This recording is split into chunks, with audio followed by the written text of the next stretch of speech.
Hey guys, let's get more news from Miami Heat, but first, don't forget to subscribe to the channel and leave your like. Former Heat player makes bold statement about Bam Adebayo.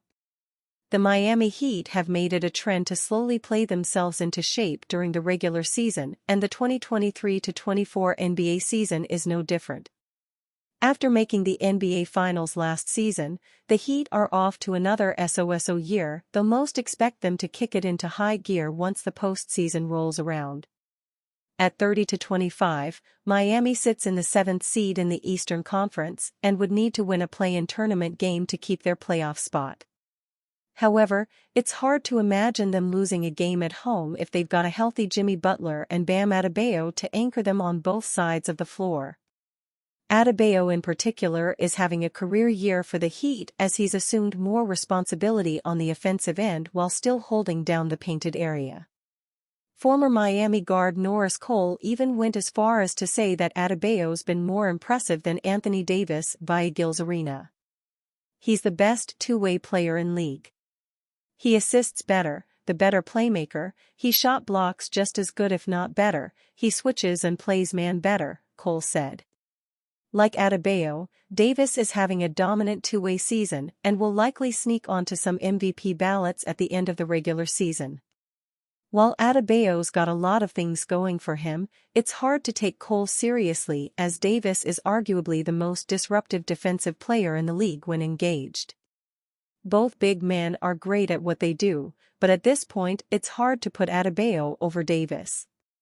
Miami Heat star Bam Adebayo has had a lot on his plate this season, besides being a focal point to the team's identity. The big man has also taken the honor of being the team's captain after legend Udonis Haslem retired, an opportunity that Adebayo was candid in explaining how it was hard in the first few months according to Anthony Chang of the Miami Herald. Adebayo continued talking on about the challenging nature of being a captain as everybody on the team needs to buy into the plan and message that he is trying to get through each individual. He had to take into account that his teammates probably don't feel the same emotions he does, so even relating to his peers was a challenge at first. Because you got to understand how to translate messages to everybody because everybody is different and everybody has their own stuff going on, Adebayo said. I got my own stuff going on in my mind, how I want to play and how I want to affect the game. And 14 other guys do, too. So trying to get 14 other guys to buy into your message, how you're saying it, get them to buy into what the coach is saying, Adebayo continued. It's tough because guys got dilemmas, guys got feelings.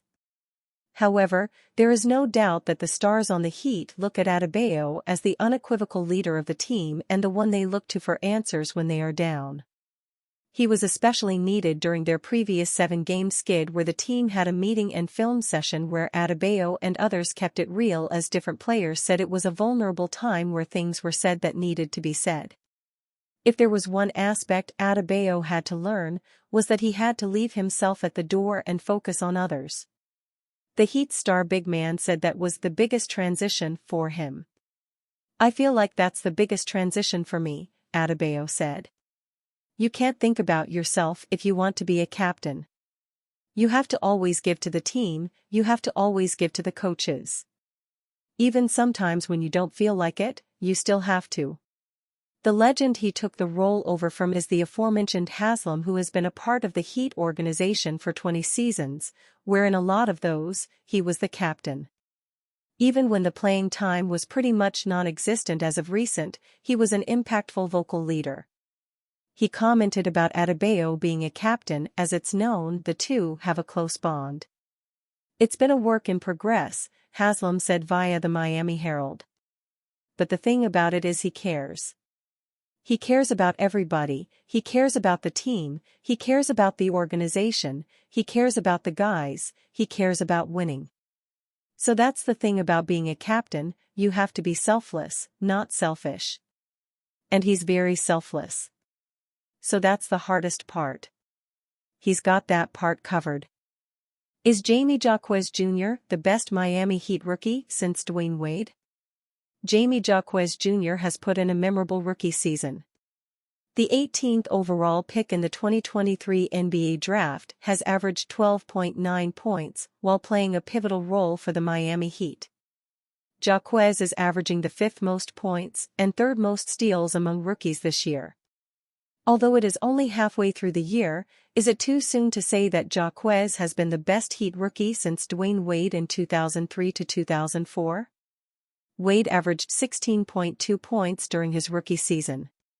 He immediately turned the Heat from a team that missed the playoffs into a top 4 seed in the Eastern Conference 1 year later.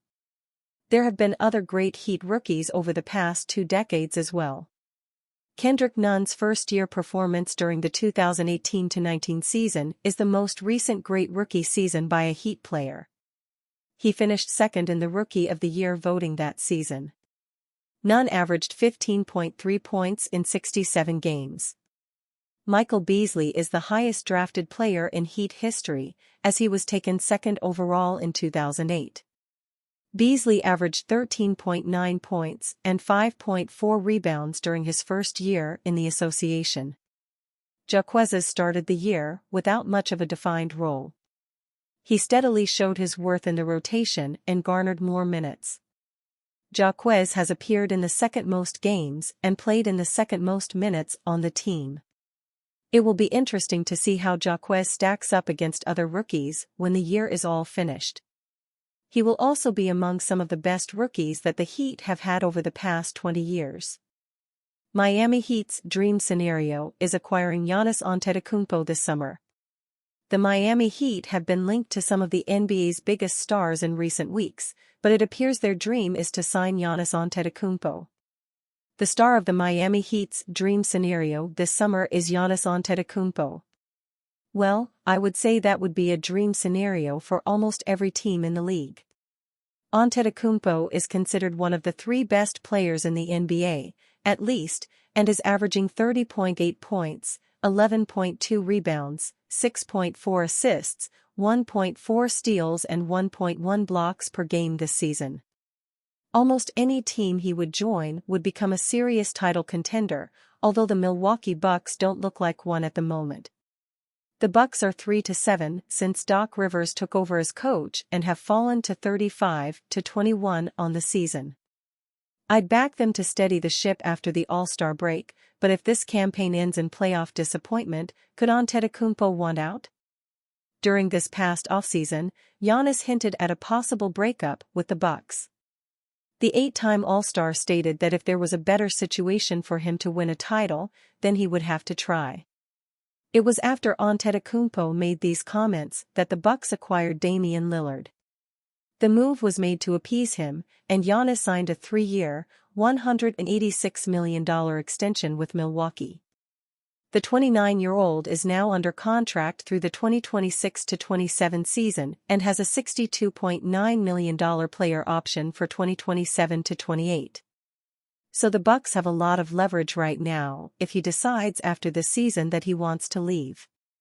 It would take a huge effort for the Miami Heat to acquire him, and I'm not sure they own the assets. The only way I could see them getting him would be if Giannis requested to be traded only to the Miami Heat. I don't blame the Miami Heat for aspiring to land these big names, as I don't think their current roster is good enough to seriously compete for a championship. They need to make some noise if they want to get back to the finals, and a move for players like Antetokounmpo or James would be just that. Giannis Antetokounmpo is a Greek-Nigerian professional basketball player for the Milwaukee Bucks of the National Basketball Association, NBA. His country of origin, in addition to his size, speed, and strength have earned him the nickname Greek Freak. He is widely regarded as one of the greatest power forwards and one of the greatest players of all time. Born and raised in Athens to Nigerian parents, Antetokounmpo began playing basketball for the youth teams of Philathletico's in Athens. In 2011, he began playing for the club's senior team before entering the 2013 NBA Draft, where he was selected 15th overall by the Bucks. In 2016-17, he led the Bucks in all 5 major statistical categories and became the first player in NBA history to finish a regular season in the top 20 in all 5 statistics of total points, rebounds, assists, steals, and blocks. And you fan, what do you think of the Giannis Antetokounmpo situation? Leave your opinion in the comments.